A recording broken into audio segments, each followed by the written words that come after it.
from Oil Industry Management Bureau ng DOE, si Direktor Rino Abad. Magandang umaga po, Direktor. Magandang umaga sa inyong programa at sa ating mga kababayan po. Magandang umaga. Direktor, ano po ba? Positibo po ba o nega para sa mga motorista natin? May pagtaas po ba ng presyo ng langis bukas? Sa diesel ho, may range ho tayo ng increase from 262 to 462. Sa kerosene, 222 to 422. At sa gasoline, rollback from 1 peso to an increase of 1 peso. Okay, so for diesel and kerosene, tataas, gasolina po ay bababa. Confirm na po ito, Direktor. May range ho sa gasolina from rollback na 1 peso to a possible increase of 1 peso. Yan ho ang range. Okay, so lahat po tataas bukas. May range lang ho sa gasolina na from rollback to a possible increase of 1 peso. Okay, epekto pa. Rollback of 1 peso to a range to a possible increase of 1 peso. Yun nga po ang nakakalito, Direktor kasi these past few weeks, medyo... Ma'am Chacha, hindi sige yun po. nakakalito yan. It's a range. Sinabi na ho namin yan, naka-range ho talaga yan. Kasi hindi ho pwede sa industry lang na isahang number. Pero pinag-uusapan niya yun uli dahil ito'y mandated ng DOE. Posible ho uli, ibalik na lang uli namin uli doon sa isang number na lang. Again, pag-uusapan yan this week with the oil companies. Kasi nga, bumalik na uli tayo. Dati kasi nagta-transition na tayo doon sa deregulated. Ngayon, bumabalik ulit tayo kasi bumalik na uli ang gulo. So, babalik na ulit tayo sa purely mandated na naman po. Oo, so yun po ang maganda. So probably by next week, isa na lang talaga. Wala na tayong range na titignan doon sa mga oil prices natin. Pag-uusapan pa ho, hindi pa ho ako sigurado dyan. Kung yan ho ang, ito'y lahat aabot ho sa aming secretary at pinag-uusapan ho. Okay, so sir, sa ngayon na naman ito ho, sarado na naman po yung Strait of Hormuz. Nabanggit nyo dati sa ating panayam na parang nakapag-adjust na yung oil importing countries doon sa mga sources. Kaya that time yung Strait of Hormuz issue hindi na po ganun din kabigat yung effect sa atin. Ngayon ho ba ganun pa rin yung sinasabi nyo? Well, ang settlement na napag-usapan natin noon, doon natin nalaman talaga na ang isang epekto sa price nung pag-aayos nila ay bababa ng 10 peso. Bumaba tayo bigla noon ng 10 peso per liter. So, ang tanong, walang epekto sa supply, pero yung speculation na yan. Yun ang question niya yung kung aakyat uli, mawawala uli yung 10 peso na binaba dati. Oo. So in short, sana pababa na tayo ng 60 to 70 range. Ngayon, inaasahan na naman natin baka mag 70 to 80. Actually, nasa 70 to 80 range na naman ulit tayo. Ang tanong na lang, aakyat pa ba for the next few weeks? Mababawi ba yung 10 peso? Kasi in the past, parang 2 weeks na tayong bumabawi dyan .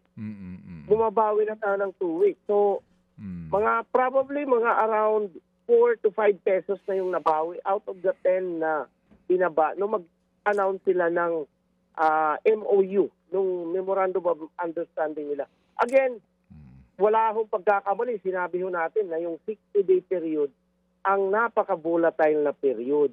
Kasi doon nila pag-uusapan yung detalye nung 14-point agenda items ng kanilang discussion. Ito na nga, hindi nga lang 2 weeks nga lang tayo, nagkagulo uli. So, again, ito lang yung pinag-uusapan dyan. Mababawi ba yung 10 peso? Nasa almost 4 to 5 peso na ho in the past 2 weeks. Yung naibabalik doon, nababawi doon sa nawalang o binabang 10 peso before. Alright. So para ho din kumbaga mapagtanto ng ating tagapakinig kung gaano po komplikado itong isyung ito, yung $80 po per barrel na ito ho yung threshold, hindi ho ba maging dito nga po sa sa batas para po sa pangingialam na po ng gobyerno ngayon po, beef below 80 pa rin siya. Tama? Well, ang titingnan ko, Sir Ted, ha, kasi ang threshold na yan, mula dun sa EO114 na sinasabi, let's talk about excise tax. Yung excise tax sa LPG at saka kerosene, ang threshold na yun na $80, pag nag-below dyan, i-reimpose yung excise tax sa LPG and kerosene. At I think last 2 weeks ago, if I'm not mistaken, June 30, July 30, umabot na ho tayo, June 30, I think. May isang 1 month average na umabot tayo sa below 80. Kaya may certification tayong ginawa sa BOC. Because doon sa EO, 1 week after, kailangan nila mag-reimpose ng excise tax. Nagawa na ho yun. July 8, nag-reimpose ang BOC. Ang tanong, matatanggal ba uli ang excise tax? Andiyan pa rin ho ang uplift committee. But the problem is the president will have to issue another EO to do that. Okay. Another EO po yan. Ngayon, doon naman sa subsidy sa fuel transport. One time trigger ho yan. So na-trigger na ho yan. In fact, noong March 13, nagsimula na ho ang subsidy ng government. Hanggang ngayon, walang hinto yan. Kaya wala na hong relationship na yon kasi dalawang aspeto lang ho yan, Sir Ted, na may pakialam dun sa $80. Yung subsidy, release ng subsidy, triggered na ho yan, way back March 13. Ito namang EO114 sa reimposition ng excise tax kasi tinanggal muna eh.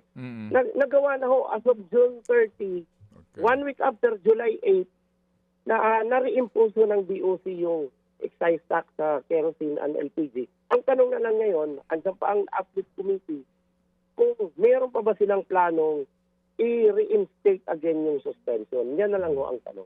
Okay. Sir, if you also remember, di ba, pinagkalooban ng Kongreso nga ng poder ang presidente para sa suspension po, right, ng excise tax. Not only sa LPG tsaka sa kerosene, kundi sa lahat, di po ba? No? Sa lahat. Remember? Okay. So, ngayon, with this development po na lift na yung pong excise tax exemption, no? Dito po sa kerosene at sa LPG, at kaninyo, dapat may panibago na naman po ditong EO corresponding doon sa pribilehiyo na ibinigay ng Kongreso sa Presidente. Nangangahulugan din po na it covers all ng petroleum products. Ganon din po yon kung sakasakali. Well, doon sa batas kasi binibigyan ng discretion yung Presidente. Executive to decide.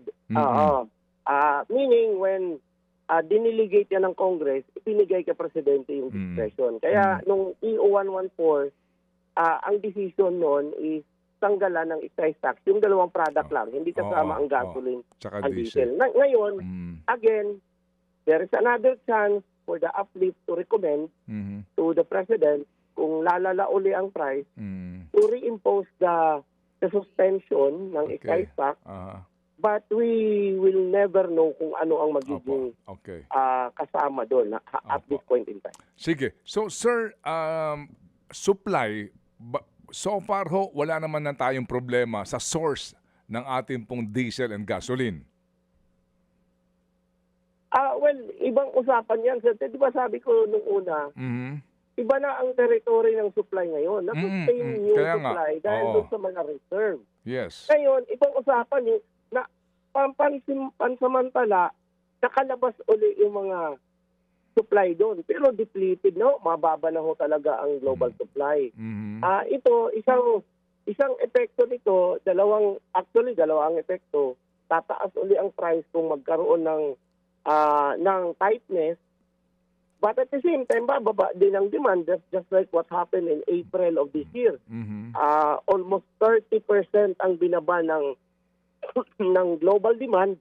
Consistent dito din sa Pilipinas, almost 30% ang binaba ng demand natin. Dahil pag nagmamahal, Opo. bumababa ang demand. Ang demand. And I oo. think yan ang nag-equalize, no? Ang nagpapakalma sa problema sa supply. Kasi pag taas ng price, bumababa naman ang Opo. demand. Pag sobrang ang taas din, nagtitipid yung tao, mas bababa po ang demand. Pero regardless po itong gulong ito sa Middle East, no, just to para mapanatag ang ating kalooban.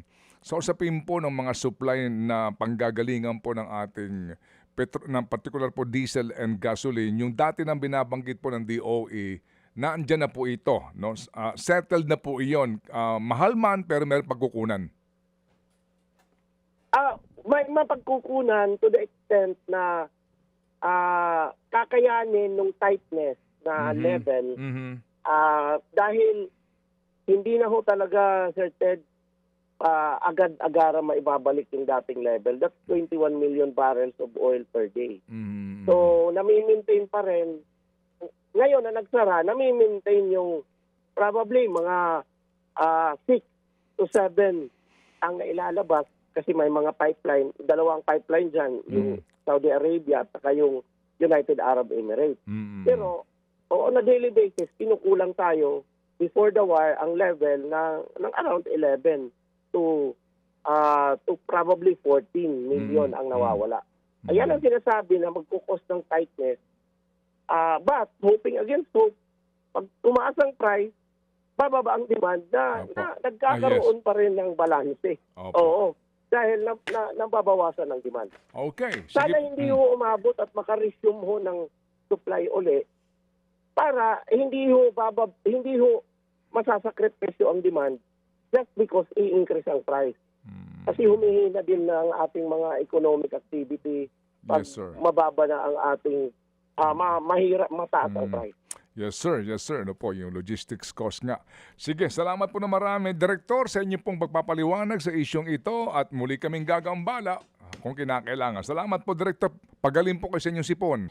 Mga kapatid, patuloy po kayong tumutok sa 105.9 True FM para sa totoong balita, impormasyon, music and entertainment. Mag-subscribe sa aming YouTube channel at podcast at sundan nyo kami sa Facebook, Instagram, X at TikTok sa True Network PH. Bisitahin din po ang aming official website, truefm.ph.